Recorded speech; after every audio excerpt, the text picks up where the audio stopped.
Audiobook title, When the World Turns, Rising Through the Storm. Have you ever woken up and felt like the universe had a meeting about you and decided to test your limits? One moment, life is smooth. The next, it's chaos. Problems appear out of nowhere. You feel like you're drowning in things you can't control. If that sounds familiar, you're not alone. This audiobook is for you, the fighter, the dreamer, the one who keeps going even when the world feels upside down. Because here's the truth. The world is round. Sometimes you're up, sometimes you're down, but you are never out. Chapter 1. The Unexpected Storm. It doesn't send a warning. It doesn't knock politely. It just arrives. One moment life feels manageable. The next, it's chaos. A message you didn't expect. A bill you didn't plan for. A conversation that leaves you shaken. And suddenly, you're in it. The storm. You look around wondering how it all piled up so fast. You replay the last few days, searching for the moment it all started. But there's no clear answer. That's the thing about storms. They don't always come from your choices. Sometimes they just come. You feel tired, not just physically, but emotionally. You're carrying weight that wasn't yours to begin with. You're trying to stay strong, but the cracks are showing. And that's okay. You're human. You're allowed to feel overwhelmed. This chapter is about recognizing the storm, not denying it, not pretending it's not there, but standing in it, acknowledging it, and saying, I see you, I feel you, but you will not break me. Because storms are temporary. They pass. They always do. But how you walk through them, that's what shapes you. So take a breath. Let the tears fall if they need to. Let the silence speak if it must. You're not weak for feeling. You're strong for continuing. And as we move forward, I'll walk with you through the wind, through the rain, through the doubt. Because even in the darkest clouds, there's light waiting to break through. This is the beginning, not of the storm, but of your rise. Chapter 2. The Myth of Control. We plan, we prepare, we organize. We try to control every detail of our lives, believing that if we do everything right, nothing will go wrong. But life doesn't work that way. Control is comforting. It gives us the illusion of safety. But when things fall apart, when the job is lost, when the relationship ends, when the unexpected hits, we realize just how little control we truly have. And that realization hurts. It shakes us. It makes us feel powerless. But here's the truth. Letting go of control is not weakness. It's wisdom. There are things you can change, and there are things you cannot. The key is knowing the difference. The key is learning to release what isn't yours to carry. You don't control the weather. You don't control other people's choices. You don't control the timing of life's events. But you do control how you respond. You do control your attitude, your effort, your heart. This chapter is about surrender, not giving up, but giving in to the flow of life. It's about trusting that even when things don't go your way, they might still be going the right way. So breathe. Loosen your grip. Stop trying to force what isn't meant to be. There's peace in the release. There's strength in the surrender. And when you stop fighting the current, you start moving with it.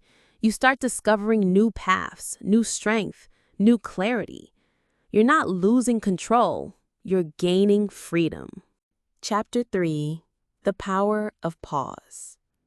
When life feels like it's crashing down, our instinct is to move, to fix, to scramble for solutions.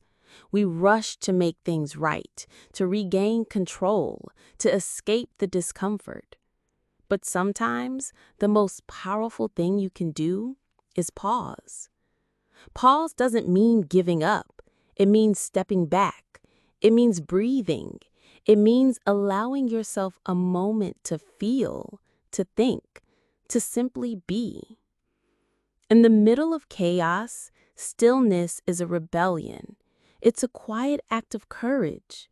It's saying, I will not be consumed by this. I will not let panic drive me.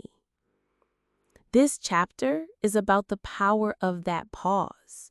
The moment you sit with your thoughts, the moment you let your heart catch up with your mind, the moment you stop running and start listening. Because in the silence, you hear things you couldn't before. You hear your strength. You hear your truth. You hear the whisper of hope that was drowned out by the noise. So take that moment. Close your eyes. Breathe deeply. Let the world spin without you for just a little while. You're not falling behind. You're finding your center. And when you're ready, you'll move again. But this time with clarity, with intention, with power. The pause is not the end. It's the beginning of your rise. Chapter 4. The climb begins. You've stood in the storm. You felt the weight of it. You've paused, breathed, and faced the truth. Now it's time to rise. The climb doesn't start with the leap. It starts with a step, a small, quiet decision to move forward, to rebuild, to believe again. You might not feel ready. You might still be tired. But healing doesn't wait for perfection. It begins in the mess, in the uncertainty, in the moment you choose to try. This chapter is about that climb, the slow, steady journey back to yourself. It's about setting small goals, ones that feel possible. It's about celebrating progress, not perfection. You don't have to fix everything today. You don't have to have all the answers. You just have to take one step, then another, then another. Rebuilding isn't just about action. It's about intention. It's about reconnecting with your why you care, why you fight, why you keep going. And as you climb, you'll notice something. The view begins to change. The air feels lighter. The weight begins to lift. You're not where you were. You're not who you were. You're stronger now. So keep climbing, even when it's hard, even when it's slow, because every step is a victory. Every breath is a reminder you're rising. And the top, it's not a destination, it's a mindset. It's knowing that no matter what comes, you have the strength to rise again. Chapter 5. The Circle of Life. Life isn't a straight road. It's a circle, a wheel that turns. Sometimes you're riding high. Everything feels right. And then, without warning, the wheel turns. You're down. You're struggling. You're searching for light. But here's the truth. That turn is not a punishment. It's part of the rhythm. It's part of the growth. Because every low teaches you something the highs never could. This chapter is about embracing the cycle, not fearing it, not fighting it, but understanding that every season has its purpose. Every fall has its lesson. Every rise has its reward. When you accept that life moves in waves, you stop panicking when the tide goes out. You start trusting that it will come back in. You start preparing, not just for the good times, but for the hard ones too. Resilience isn't built in comfort. It's forged in challenge. And every time you fall and rise again, you become stronger, wiser, more grounded. So don't chase a life without struggle. Chase a life with strength, with perspective, with the courage to face whatever comes. Build your support system, nurture your inner peace, practice gratitude, not just when things are good, but especially when they're not. Because the wheel will turn again, and when it does, you'll be ready, not just to survive, but to thrive. This is the circle of life, and you're learning to dance with it. Chapter 6, Your Story Matters. You've walked through the storm. You've let go. You've paused. You've climbed. You've learned to embrace the rhythm of life. Now it's time to own your story. Because your story matters. Not just the victories, but the valleys. Not just the moments you stood tall, but the ones where you fell and found the strength to rise again. We often hide our pain, thinking it makes us weak. But it's the opposite. Your scars are proof that you've survived, that you've grown, that you've lived.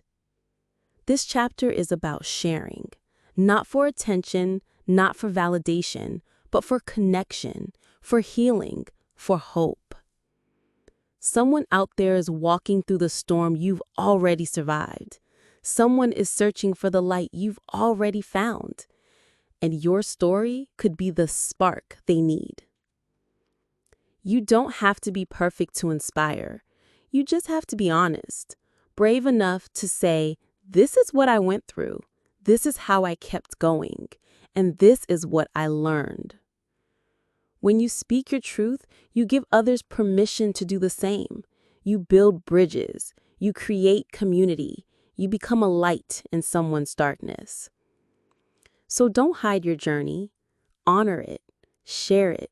Let it be a testament to your strength and a gift to the world. Because your story matters, and it's still being written.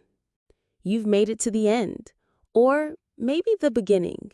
You've walked through the storm, faced the silence, climbed the mountain, and embraced the rhythm of life. You've remembered your strength. You've reclaimed your voice. And now you carry something powerful, perspective. Life will still turn. There will be days when the sky is clear and days when it's not. But now you know how to stand in both. Now you know that being down doesn't mean being defeated. It means being human. You've learned to pause, to breathe, to let go, to rise, and most of all, to believe that no matter how heavy the moment feels, it will pass. The wheel will turn again. So when the next storm comes, and it will, you'll remember this journey. You'll remember that you've been here before, and you'll rise again. Because you are not your worst day. You are not your hardest moment. You are the strength that carried you through it. This is your story, and it's still unfolding. Keep writing it. Keep living it. Keep rising. The world is round, and so are you. Whole, evolving, and always turning toward the light.